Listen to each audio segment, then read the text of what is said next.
All right, we have example one. Example one says that a car starting from rest accelerates uniformly and attains a speed of 80 meters per second in 30 seconds.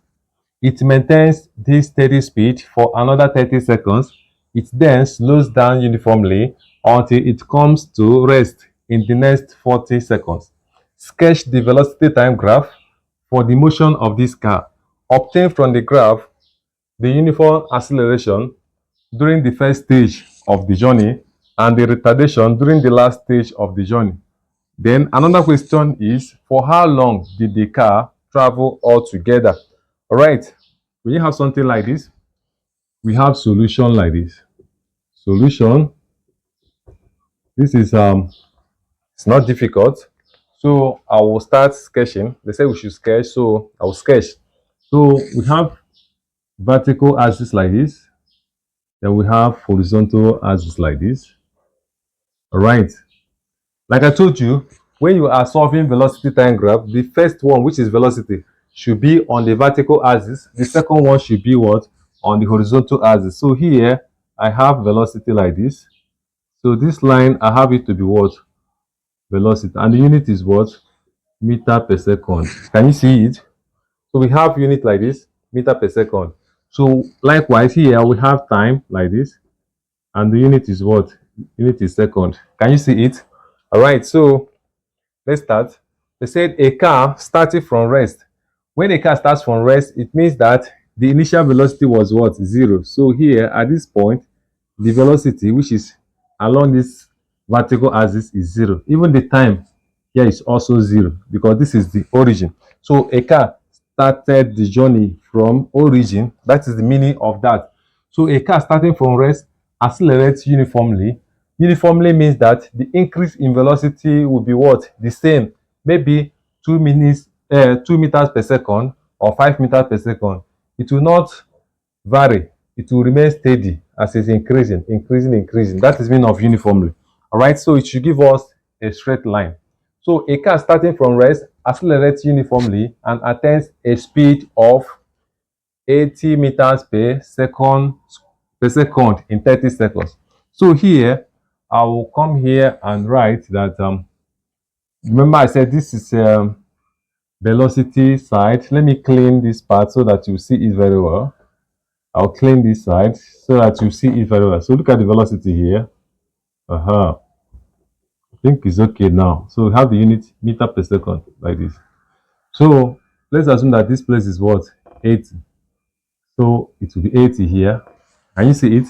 So a car starting from rest, which is here, and accelerates uniformly and attains a speed of what? This. Can you see? 80 meters. So here, look at 80 meters here per second in 30 seconds. That means that as it's increasing like this, it will reach what? It will get to this point. Look at it here. It will get to this point and it will take it what? 30 seconds to do that. Can you see that? So here is what? 30 seconds. Can you see that?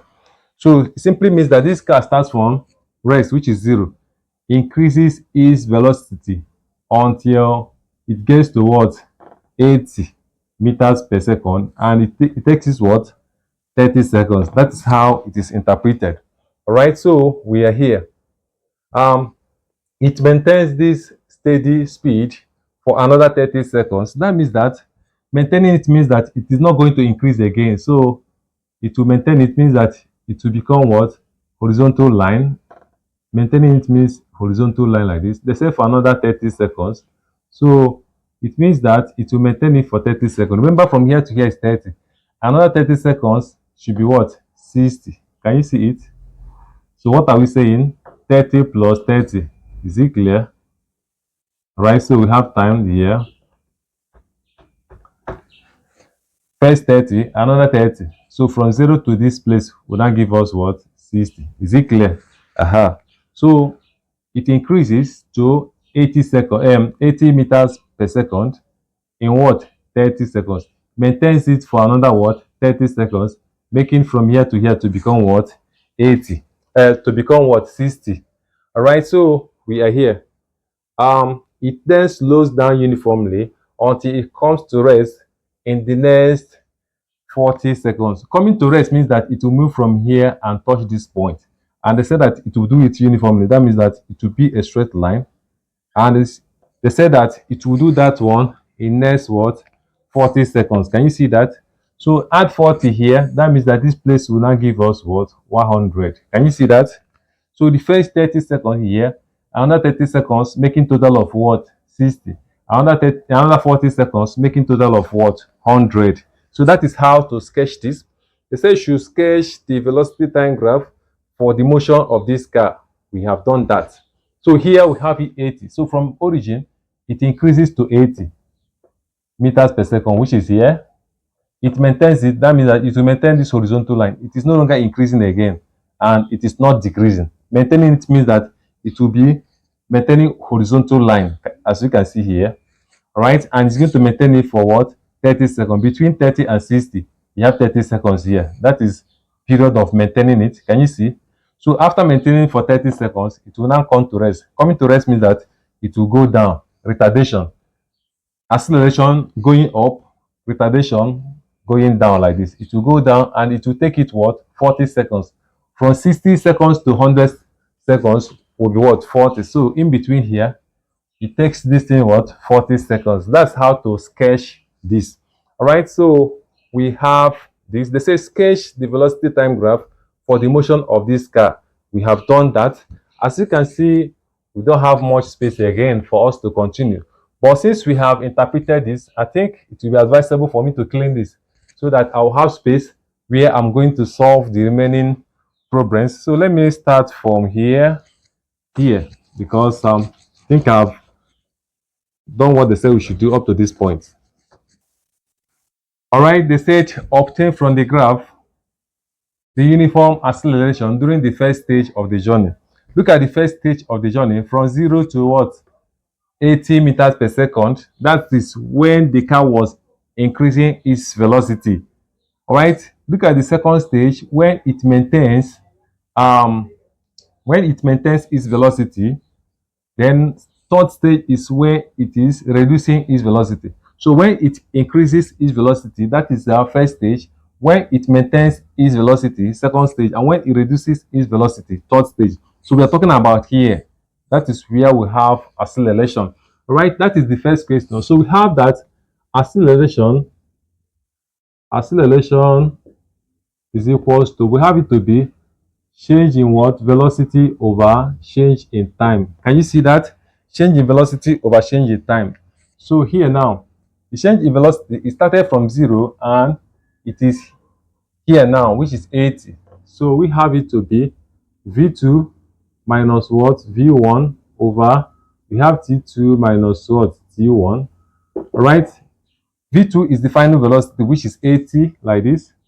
And v1 is the initial velocity, which is 0. We have like this. T2 is 30. We have like this. And it started from here. That means T1 is what? 0. Can you see that?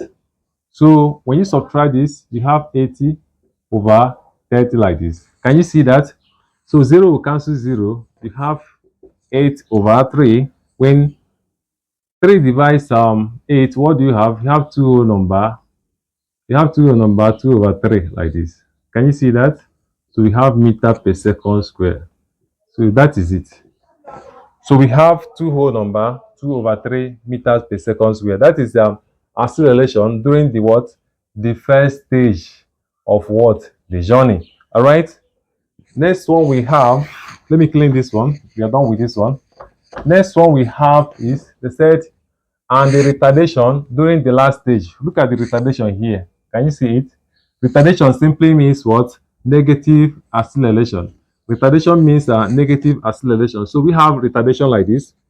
We have retardation. Retardation is equals to, we have negative acceleration like this. Negative acceleration.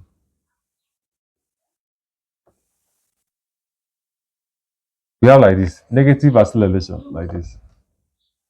All right. So how do we do this? Acceleration, we know that is we have it to be this minus what v1 over we have t2 minus what t1 like this. Can you see that? All right, so we're here. So let us substitute. I'll clean this because I don't have more space here. Let me clean up to this point. Up to this point. That's where we are now. Up to this point. We are looking for retardation during the last stage of the journey. So we're here. So substituting, we have retardation to be equals, we have minus. All right, so the final velocity, remember I started from here to do retardation. Final velocity should be 0. So we have 0 like this, minus. Initial velocity was what? 80. Can you see it?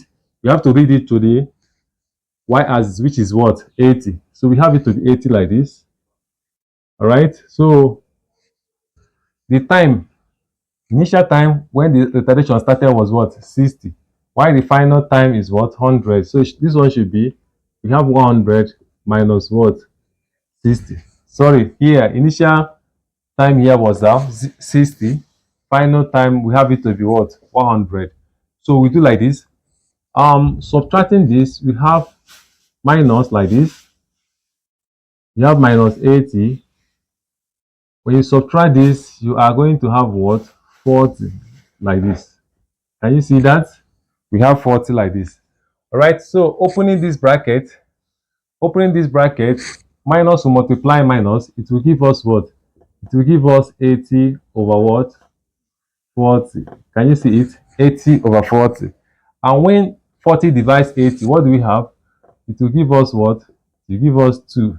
Can you see it? It will give us 2. So the retardation will give us, we have 2 meters per second square. Can you see it? So retardation is what? 2 meters per second square. Look at it here. 2 meters per second square. All right. Next question is, for how long did the car travel altogether? This one we are looking for time. For how long did the car travel altogether? That means the total time taken for the journey. For how long? So we have retardation. Let me write it very well here. We have retardation. Retardation is equals to, we have it to be what? 2 meters per second square. Can you see that? So for how long did the car travel altogether? That means total time. So we have total time like this. Total time is equals to, let's check. Remember, they said that it will start from the rest. It will increase its velocity till it gets to what? 80. And it will do that in what? In 30 seconds. So you write 30 seconds. They said again that it will maintain this velocity for another 30. So you write 30 here.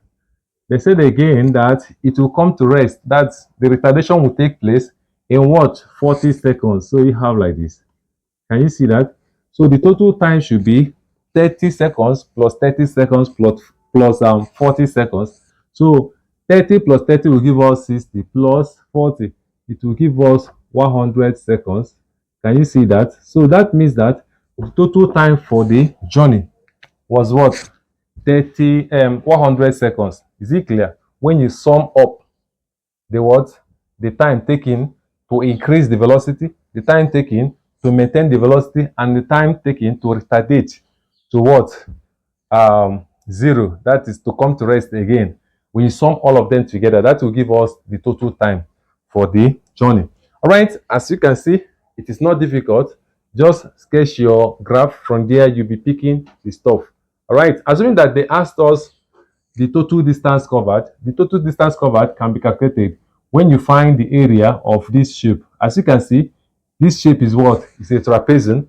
When you use it to find the area of this trapezium, what you get, that will give us the total distance covered. If they say total distance covered for the first stage, look at the first stage here. That means it is what? A right angle triangle. Can you see it?